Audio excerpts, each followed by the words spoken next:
Massachusetts. Key facts. Abbreviation M.A. Nickname the Bay State. Capital Boston. Flower Mayflower.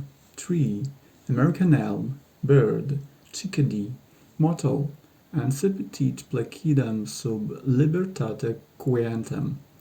What is Soldier 6 Peace under Liberty. Well-known residents and natives.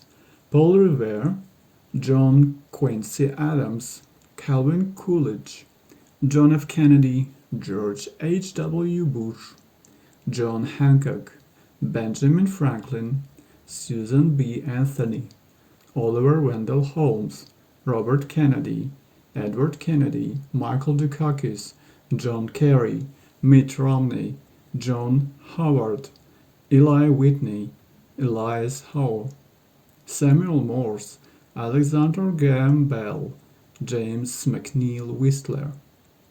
Massachusetts prides herself on being a commonwealth rather than a state. It is a meaningless distinction constitutionally, but says something about the history and special grandeur of this, the most populous of the New England states. Cape Cod, Martha's Vineyard, the Kennedys, Harvard University, Boston. There is a sophisticated patina, a ritzy finish to the place. It has its blue-collar Irish, its rural poor, but the image is still that of patrician wealth and founding history. And the quick glance up the list of noble natives shows that American literature in the first 200 years of the nation would not have amounted to much without Massachusetts. Maybe having to learn how to spell the name of the state inculcated a literary precision early on. Whaling. Much of the prosperity of 19th century Massachusetts derived from the now disgraced industry of whaling. The center of this grisly trade was the island town of Nantucket, now a neat and pretty, its somewhat sterile heritage and holiday resort. It is a pompous and priggish air of judge our ancestors according to our own particular and temporary moral codes, but nonetheless it is hard to understand how once we slaughtered so many whales with so little compunction. I am shown around the Whaling Museum by Nathaniel Wilbrick, the leading historian of the area, a man boundlessly enthusiastic about all things Nantuckian. The whaling companies were the BPs and Mobiles of their day. He has as we pass an enormous whale skeleton. The oil from sperm whales lit the lamps of the Western world and lubricated the moving parts of industry. But it was such a slaughter. Nathaniel hears this every day. Can't deny it, but look what we are doing now in order to get today's equivalent, petroleum. Yes, but the Nantucket whalers depredated one species for its oil, which I don't defend, but would tear the whole earth to pieces, endangering hundreds of thousands of species. We fill the air with the climate-changing pollution that threatens all life, including all whales. The awful devastation to the whale on the one hand, and the questionable courage, endurance, and skill displayed by the whalers on the other has been Nathaniel's theme as a writer for many years now. How will our descendants look at us, he wonders, as we look down on Nantucket from the roof of the museum. Only a sanctimonious fool could deny the valor and hardiness of the New England whalers. But will our grandchildren say the same about the oil explorers and oil tanker crews? A petroleum-burning ferry takes us away from Nantucket, past Hyannisport, the home to this day of the Kennedy compound.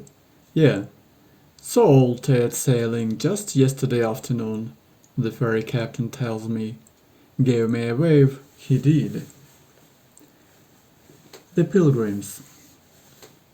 I drive along the coast to Plymouth, Massachusetts, where they keep a replica of the Mayflower, the ship that carried a boatload of Puritans from Plymouth, Devon, to the coast of America in 1620-21.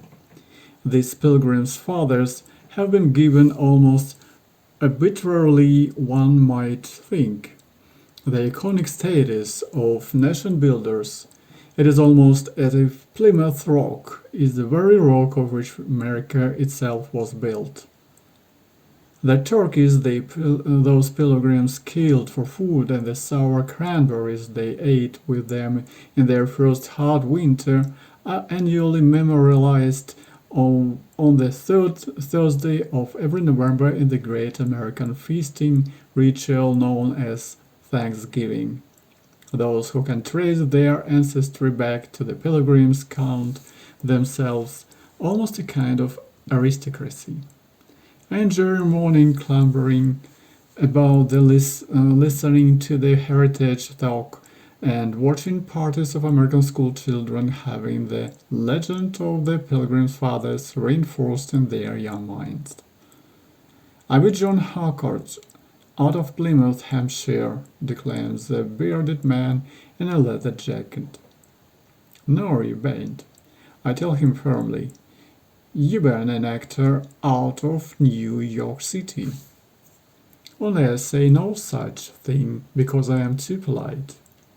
The ship is crewed by equity members in smocks and leather caps whose idea of an English accent is to say thee, thou, and my lady, and trust to luck.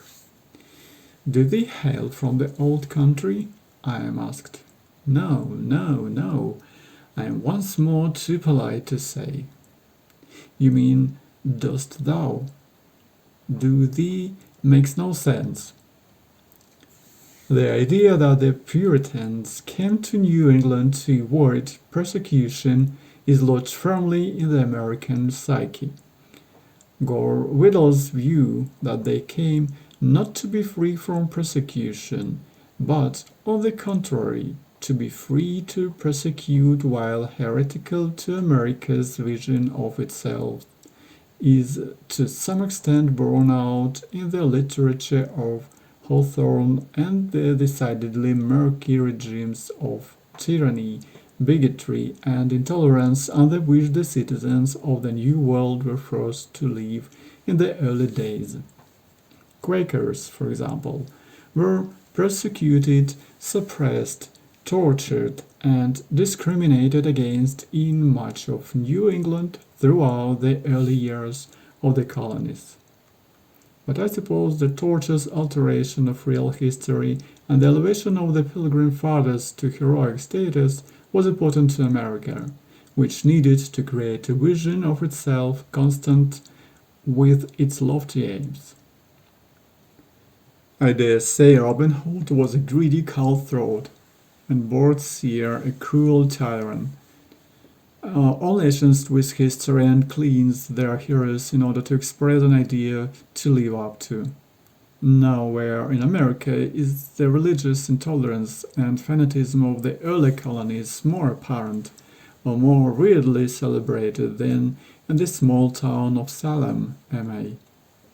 The Witches.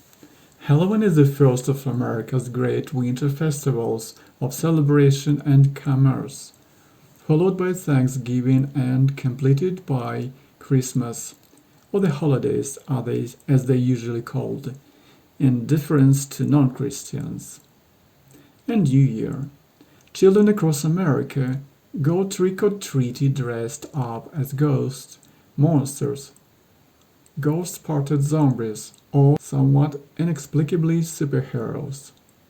For weeks before the actual day, houses and gardens, yards, are decorated with scarecrows, gravestones, pumpkins, and autumn fruits created in a weirdly pagan melange of Wiccaman Celtic, Transylvanian Gothic, and Paris Harvest Festival. In the late 17th century, an attack of mass hysteria in Salem, Massachusetts, resulted in a series of witch trials, judicial torture, and hangings. Arthur Miller's play The Crucible famously used the episode as a metaphor for the Calvinist witch hunts of his own time. The shameful, primitive, and disgusting events of the 1690s have receded into jerky folklore, and Salem now embraces its position as the Halloween and old Puritan capital of America, abounding with public houses and craft shops. Indeed, there are now real witches in Salem, witches who are out and proud. Can you feel the positive energy here? Well, since you mention it, not really. I meet High Priestess Lori Cabot in her occult shop, The Cat, the Crow, and the Crown. The first of its kind, she claims, anywhere in the world. She and her co-religionists have fought long and hard for the craft to be treated as any other faith under the Constitution. Lori is the official witch of Massachusetts, a title granted by Governor Dukakis in the 70s. She is not to know that I am entirely allergic to anyone using the word energy in a nonsensical New Age way. 100 years ago, it would have been vibrations. I am determined not to be surly and unhelpful, however, so I plow on. Big day for you today, Lori. Halloween. Today is not Halloween, she says, putting me right. It is the ancient Celtic festival of Samhain. The Christians took it over, along with so much else. There is no bag cat perched on her shoulder, but there might as well be. The Christians went from persecuting us to scorning us for what they call superstition. I murmur sympathy, which is genuine. To me, all religions are equally nonsensical, and the idea that Christians, with their particular invisible friends, virgin birth, immaculate conceptions, and bread turning into flesh, could have the cheek to mock people like Lori for being superstitious is appalling humbug. Lori invites me to a great Samhain meeting. I forbear from using the word common, for I have an inkling it might offend.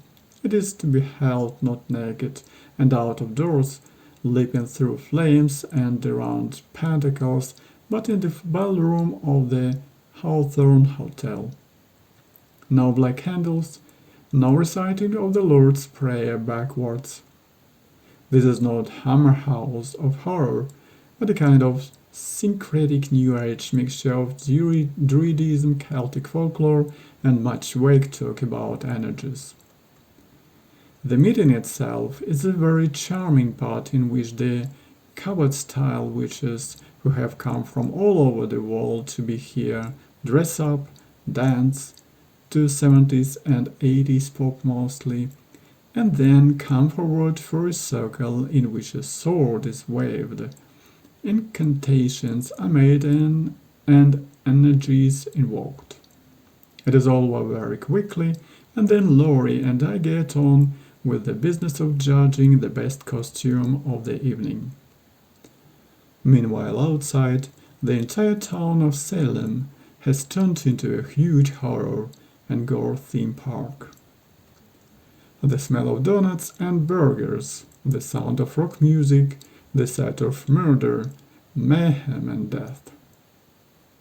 By 12 o'clock it's all over and everyone is in bed. It seems to me that there is more true gothic horror and a digestive biscuit, but never mind. Tomorrow I shall be immersed in the comforting, sophisticated grandeur of the state capital. Boston and Harvard Yard. I spent a morning in the city of Boston, cradle of the Revolution, filming around the docks where the Boston Tea Party took place and searching in vain for Paul Revere's house. Revere was the patriot and hero whose midnight ride from Boston to Lexington shouting, "The British are coming," is still celebrated in the legend and song.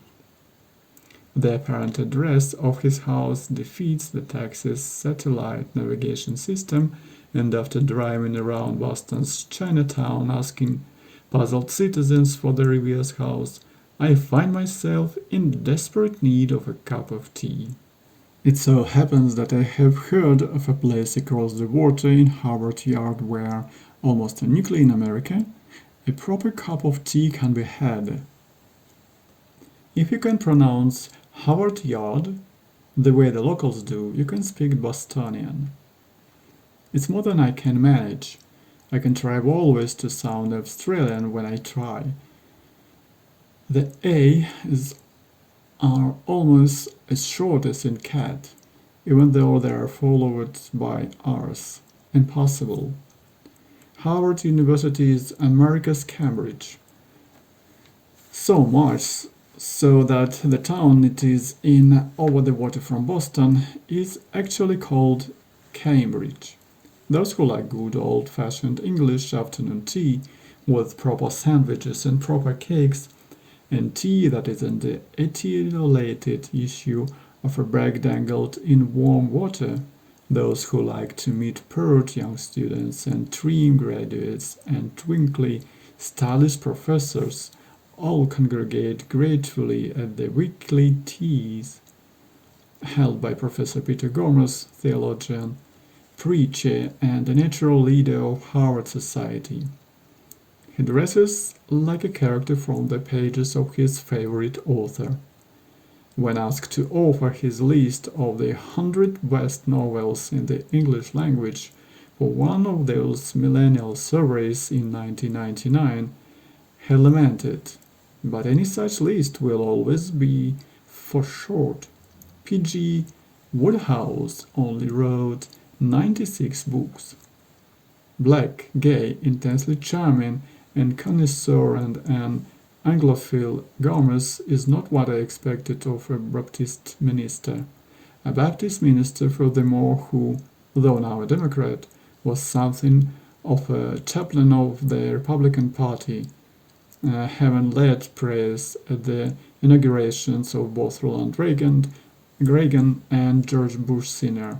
I was a Republican because my mother was a Republican, and her mother before her, that nice President Lincoln, who freed the slaves, was a Republican, and our family choose not to forget that fact.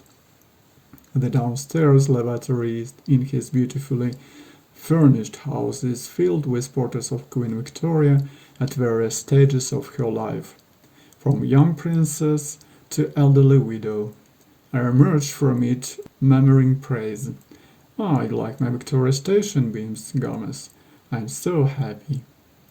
"You're obviously gay," I say to him, "but some people might be surprised to know that you're also open black.